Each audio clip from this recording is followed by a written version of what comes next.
Welcome back to Code and Country, where we explore the critical issues at the intersection of cybersecurity and national security. Our guest today is Shelley Bruce, former chief of the Communications Security Establishment in Canada, a cyber leader who has played a vital role in safeguarding Canada's digital and national security, and currently a distinguished fellow at the Centre for International Governance Innovation, CIGI, as well as keeping her hand busy in the cyber field teaching at the University of Ottawa. Shelley, thank you for joining us. My pleasure. You've had a remarkable career at the intersection of cyber and national security. Can you start by telling us about your background? What first drew you to the field, and how has your experiences shaped the way that you approach cybersecurity? Well, it was pretty much serendipity. I was studying a master's degree in Slavic languages and literature, having received a degree in Russian studies at the University of Toronto, and I saw a notice for Russian linguists, so I applied and ended up working as a Russian intelligence analyst in the Communications Security Establishment in the late 80s, and it was a pretty pivotal time at then, and so I got to see a lot of really interesting things, and my passion for things like math and puzzle solving, it really was a perfect fit for my particular passions. And also working at CSU, I got to find myself in rooms where you had to work with computer scientists and engineers and mathematicians and other linguists trying to solve really hard challenges. So it was really just a very conducive environment to be a human sponge and to learn a lot about the different parts of the business. So there was never a dull moment. So I think in that sense, it was just a really great opportunity for me. So we're going to probably talk a lot about the Communications Security Establishment, but can you just outline what is CSE in the context of the broader national security agencies in Canada? We've heard from Director General Chris Lynham over at RCMP. I think we hear a lot more about CSIS in the news. What is the mission for CSE relative to the other agencies that we have in Canada? Yeah, we often say CSE is the most important agency you've never heard of. And we have the public polling opinion stats to prove that. We are an organization that's been around for almost 80 years. It came about after World War II, but it's had the same mandate for a very long time. Signals intelligence, which is collecting foreign signals that have been targeted by the agency because of the intelligence potential they have, and turning those into intelligence reports that can go to our clients within the Government of Canada.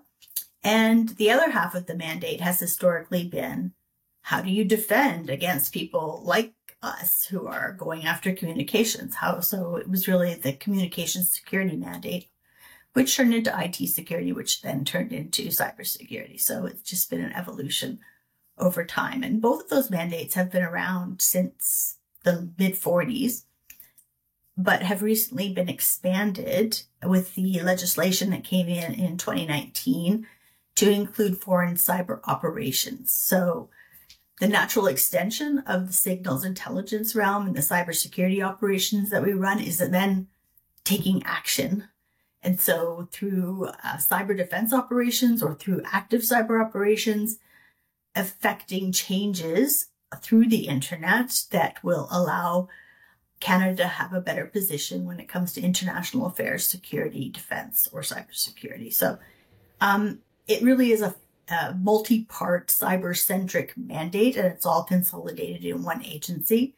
And it also our legislation allows us, I should stop saying us because I'm retired now, allows them to use some of the capabilities and the technology that they have to assist others in the Canadian government, like CSIS and the RCMP. So there's a very close working relationship, but those are CSE's lead roles and responsibilities. So I feel like many cyber professionals either come from or previously used to come from a signals intelligence background, whether it's the NSA in the United States or GCHQ in the UK or CSE in Canada.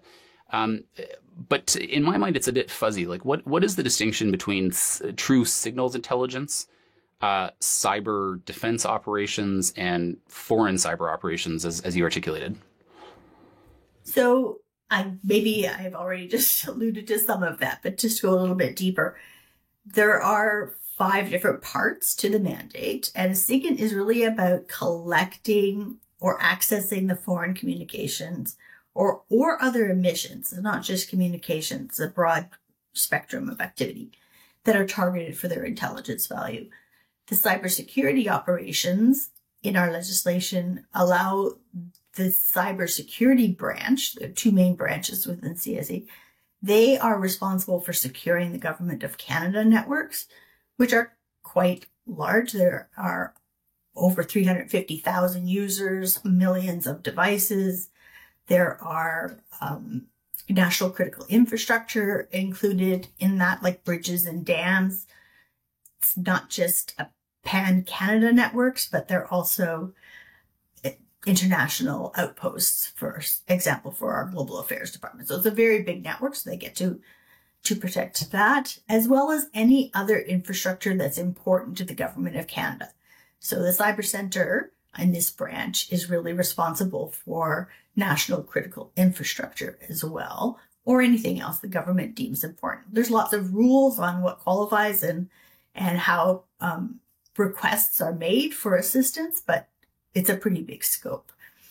And then the foreign cyber operations that we do are divided into 2. One is for defensive cyber operations. So this is about stopping malicious cyber activity that starts outside of Canada. So we can only direct our activities at foreign entities outside of Canada on foreign infrastructure, stopping them before their activity becomes a threat to Canadian networks and systems.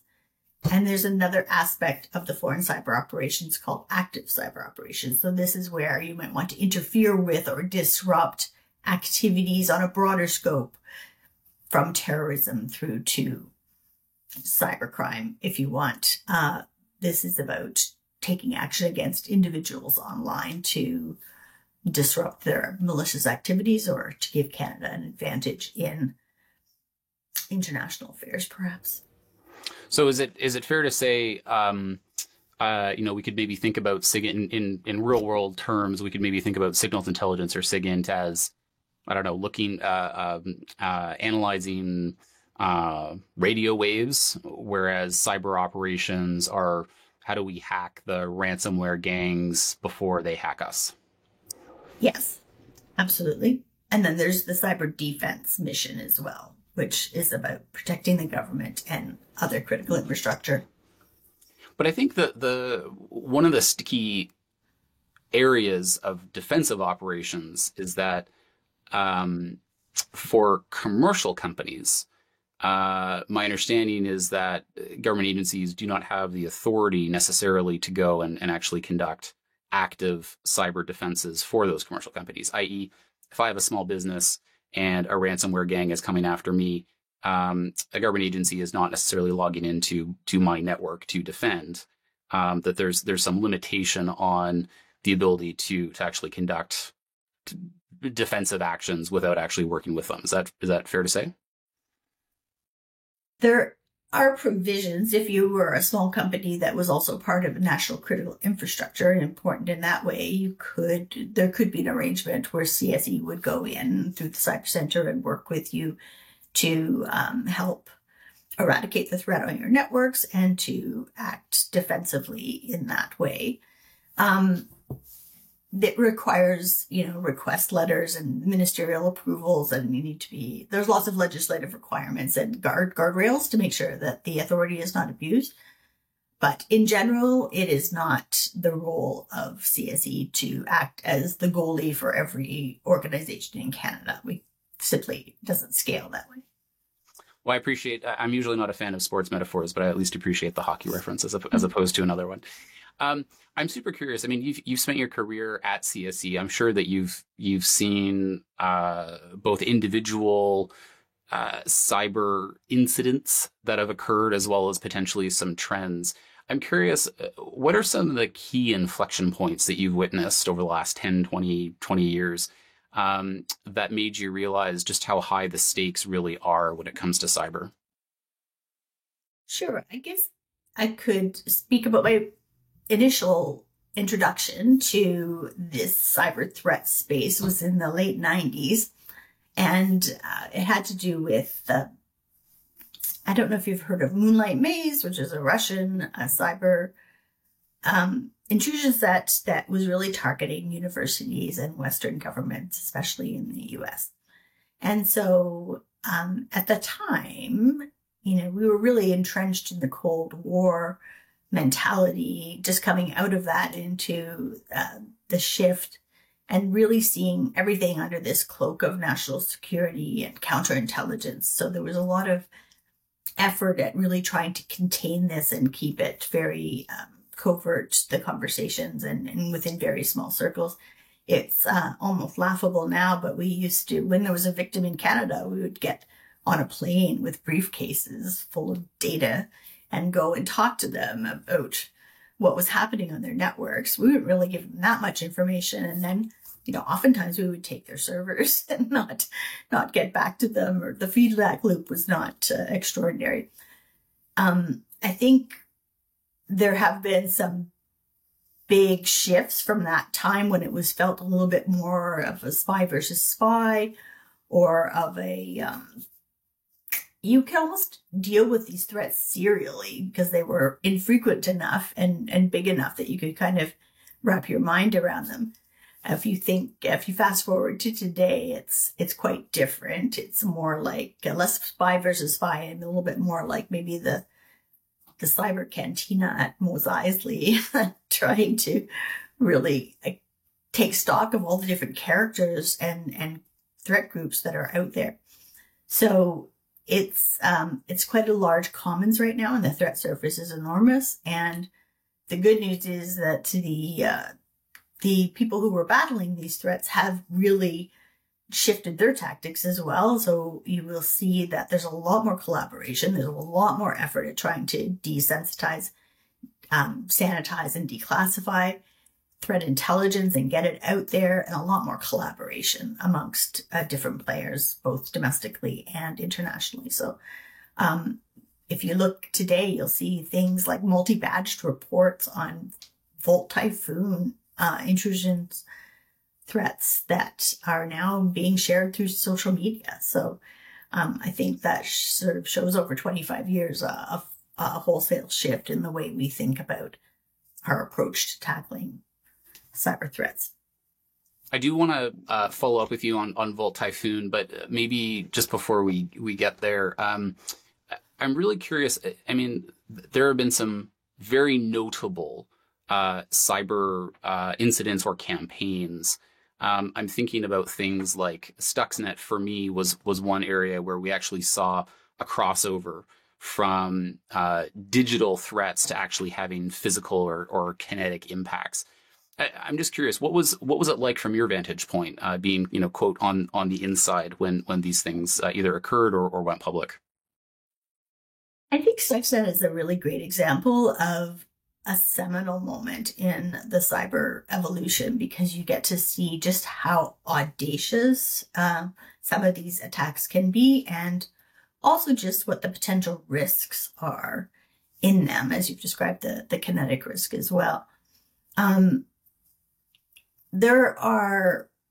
I think that was a bit of a wake-up call for the community that had really just seen this as a bit of a spy-on-spy information gathering. This is because it was 2010 by the time it really became public. So it was in the very early days of people working a little bit more diligently on these threats. I think there are other ones, though, that have been equally shocking or audacious, not for the physical implications, but for the scope and scale and how it impacts regular citizens.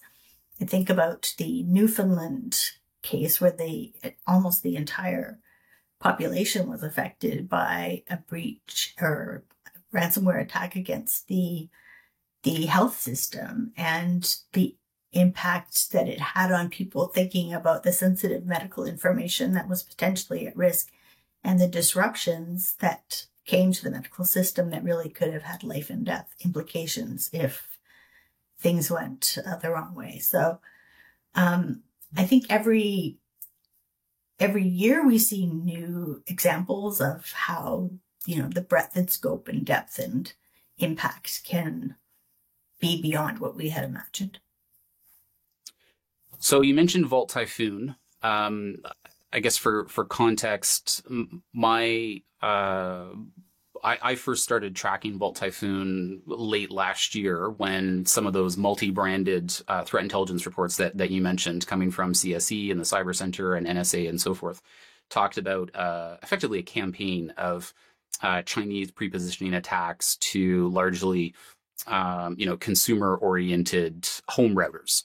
So, I mean, maybe you could just help unpack this a little bit. So, I guess why does Vault Typhoon matter as compared to some of the other botnets that have occurred, which they were a bit of a nuisance, but they perhaps didn't warrant the same strategic level of either disclosure or attention. So maybe you can just unpack what is Vault Typhoon and why does it matter? Well, I'm no expert because I had retired well before this became public knowledge. But, in my view, this is, as you've described, the state actor infiltrating and hiding in plain sight in different systems that are fairly innocuous and very difficult to detect in ways that allow them to kind of lay in wait for the right moment. I think the broad interpretation or the thesis on this is that they're waiting for an event related to Taiwan, and then they will be able to use this to affect the ability of the West to assist in any kind of response action. So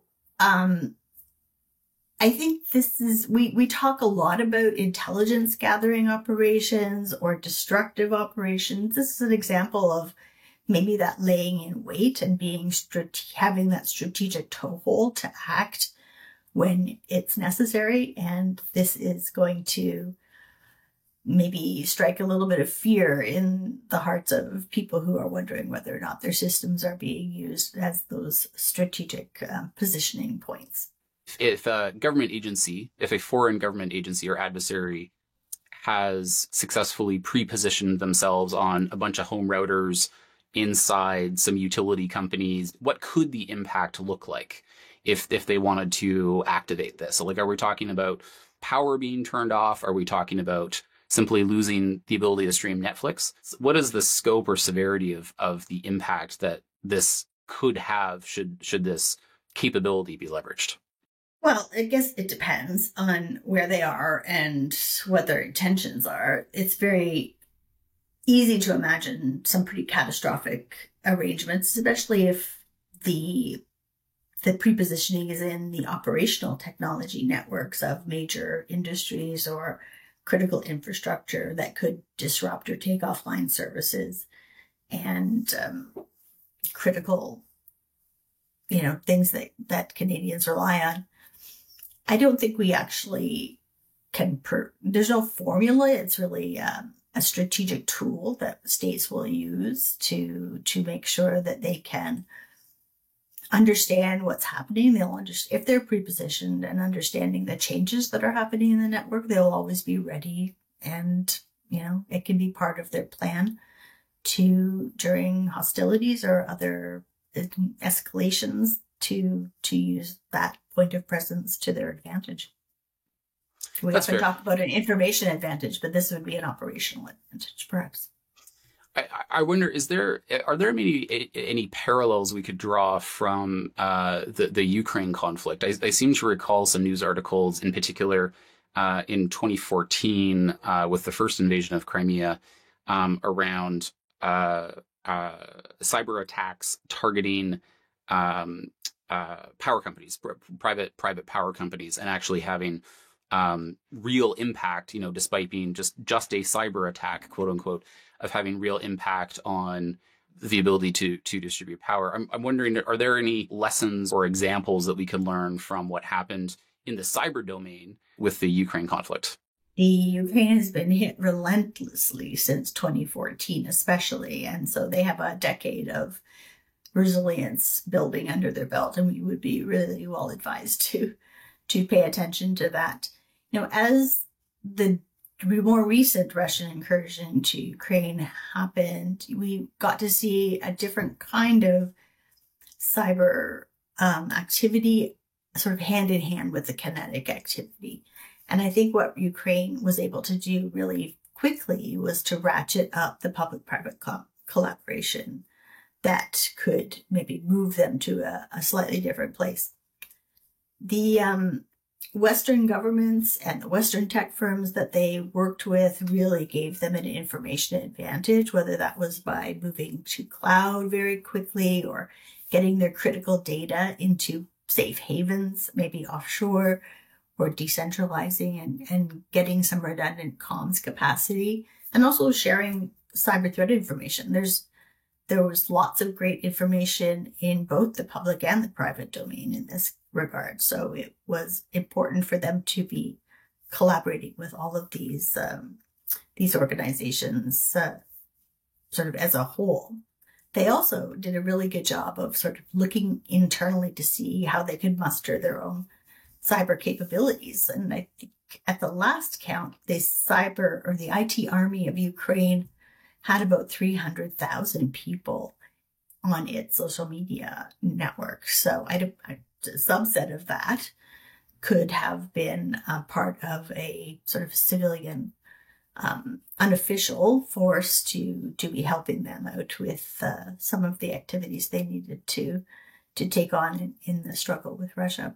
So I think we can look to Ukraine. There's lots of examples there, and they have really made strides in resilience and recovering quickly. Things are going to happen, and lots of bad things did happen to them, but they were able to sort of land on their feet more quickly and with less lingering impact than had they not done this kind of partnering. So maybe shifting gears a little bit, I'm really curious, because you've been able to witness larger scale trends and see how they play out. I've got two questions for you that are somewhat buzzword centric. So I'd love to understand your perspective on, I'll say AI in general, although I think encompassed within that are things like generative AI that we've seen with OpenAI and other companies now. This term AGI, artificial, which I don't even know what is AGI, artificial general intelligence, artificial super intelligence, AGI, ASI, but I think they're all kind of within this idea of more advanced artificial intelligence capabilities. So my question to you is from a strategic cybersecurity perspective. How do you see AI shaping the future of cyber?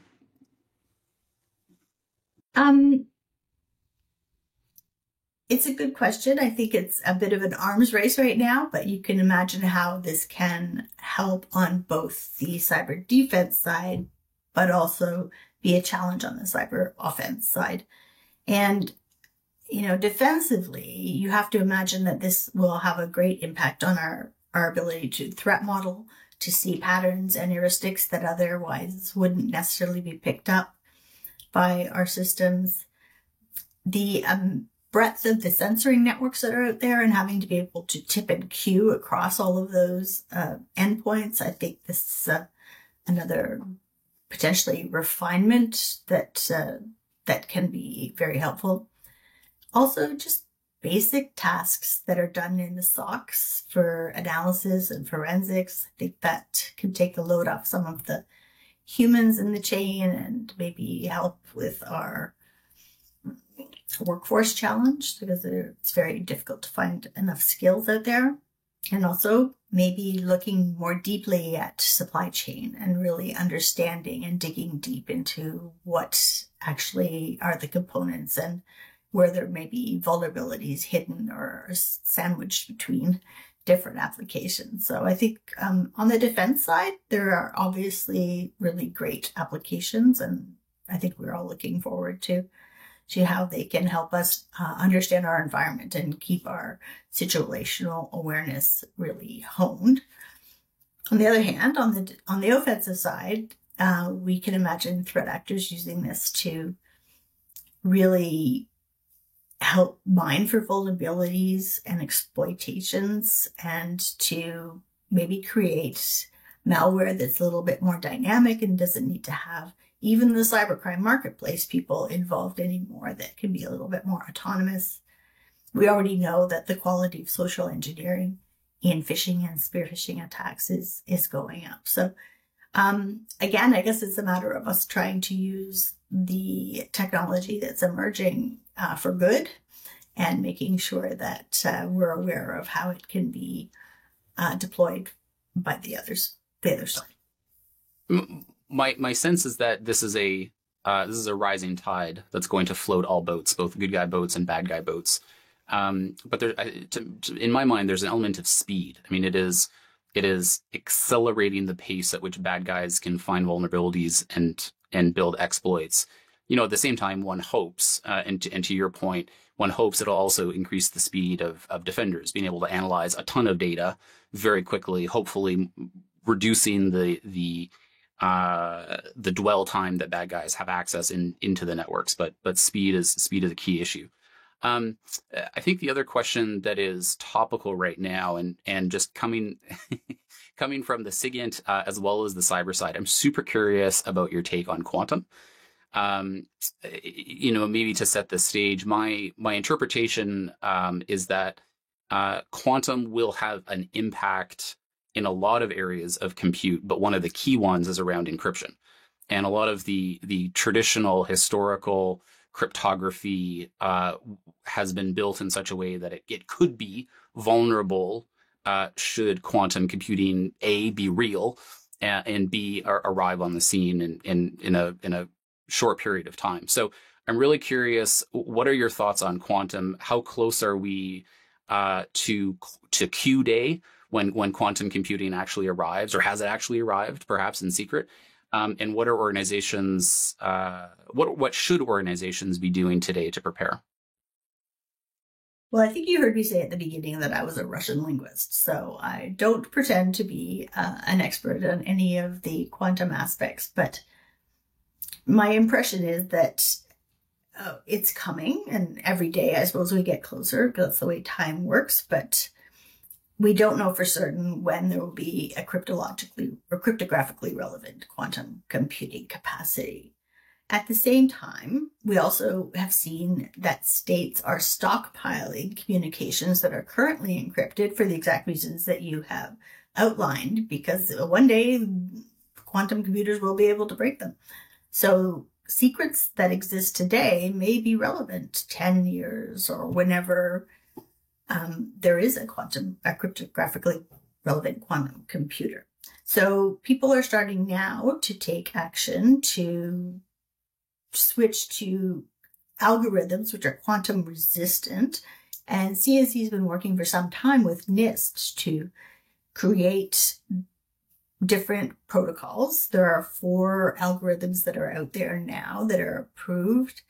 And I guess it would be a good idea for organizations to start thinking about whether or not they have information that's currently encrypted, or whether it should be encrypted, and start to think about the sensitivity of the information they're trying to protect, and understand how their service providers and other platforms are starting to use what is their post-quantum plan, and making sure that they're plugged into that. There's some good guidance on the CSE website about how to start that conversation with your partners and internally take stock. So that's what I would recommend. I have to ask, I mean, I think you're being somewhat modest by saying you're, quote, only a Russian analyst, or sorry, only a Russian linguist, but I have to ask the obvious question. Do you consider yourself a spy? No. I think in CSE, we produce information that's useful and given to our Government of Canada clients, and then they take action on that. So I don't think we ever really consider ourselves to be spies, because we're often working in teams and trying to solve challenges, and it really feels more like a task. So no, I also think as chief, I never really promoted the idea to think of us as spies, because I do find it dangerous when people start to believe their own PR, and it sort of leads to other issues down the line. But I would say we were probably more on the side of bureaucrats with really interesting jobs. Fair enough. Well, maybe I'll end with this question. So you've tackled some of the most high stakes cyber challenges of our time, from countering state-sponsored attacks to defending democratic institutions. With all of that experience, what keeps you up at night? That there's still so much to do. This is a never-ending issue, and it just keeps getting more complicated. And although we stack up really well in the world, I think, in terms of what Canada's doing, there's some really great initiatives, and I'm very proud of what the Cyber Centre has brought to bear against the problem. There's just so much more to do, and especially reaching out, and that's how you and I got to know each other, and reaching out and helping some of those communities that are maybe less mature, and trying to look at how to create large communities of practice across Canada that can really maybe help those who are less resourced or less experienced find the ways to put in place the basic cyber protections that they need. In my view, we can have 40 million Canadians and 1.3 million organized businesses, small businesses, feel like they're the frontline defense for Canada. So that's what I spend my time thinking about these days. It's been an absolute pleasure to get to know you and also work with you through your work with CG and really continuing your mission. I mean, ever since you retired from CSE, it seems like you're actually just continuing to do what you have always done, which is to help safeguard Canada. You're just doing this under a different hat now. So I want to thank you, and also thank you for your time on the show. This has been great. Thank you.